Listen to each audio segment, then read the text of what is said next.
Number 1 says there are 5 girls for every 4 boys in class, right? So underline these 5 girls for every 4 boys in class.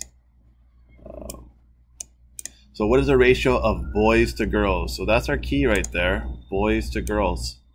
Because I know in the information it gave us girls first and then boys, but now it's talking about the ratio of boys to girls. So what is going to go first? Boys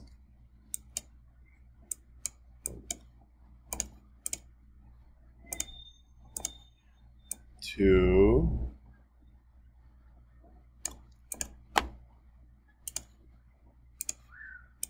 girls.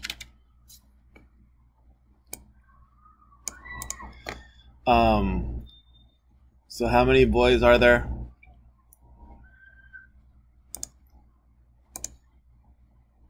Should be 4. And how many girls are there? That would be 5, right? So our ratio for this one is 4 to 5.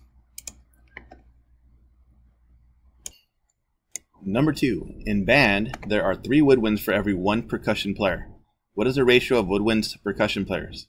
So what is it asking us first? What is the ratio of woodwinds to percussion players, right? Woodwinds to percussion players. This is our key right here. It tells us what should go first. So what word is first? Woodwinds, right?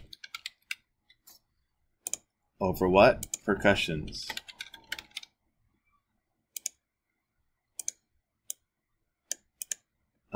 So how many woodwinds are there? Well, if you look back in here, you'll find woodwinds. I'll put woodwinds in brown. Oh, that didn't work. And percussion, I'll put those drummers will be in dark blue for every 1 percussion player. What is the ratio of woodwinds to percussion players? So you guys can figure that out. Number 3 says, in Kelsey's pencil case, she has 2 highlighters for every 7 pencils. What is the ratio of pencils to highlighters? Alright, so what is it asking us? It says, what is the ratio of pencils to highlighters? So which one's going to go on top?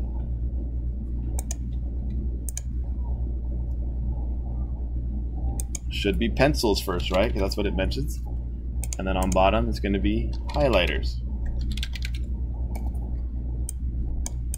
And then how many of each do we have? You guys can figure that out. Number 4, in the bag, there are 19 green marbles for every 11 blue marbles. What is the ratio of green marbles to total marbles? So what is it asking us? What's going to go on top? What's going to go on bottom? Ratio of green marbles, that'll be on top, to total marbles. So how many green markers are there? Or green marbles. It says 19 green ones, right? And it says 11 blue ones. So how many total are there? Well, we gotta add it up because we don't know. We have to figure that out. So what is 19 plus 11? You can do it in your head. You would probably get 30. And that's gonna be our answer down here, 30. 5. At the aquarium, there are 200 fish for every 1 shark. What is the ratio of sharks to fish?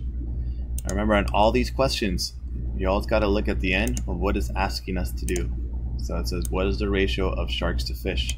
So how are you going to set it up? What goes up? What goes down? If you said sharks go on top, you're correct. And on bottom would be fish, right?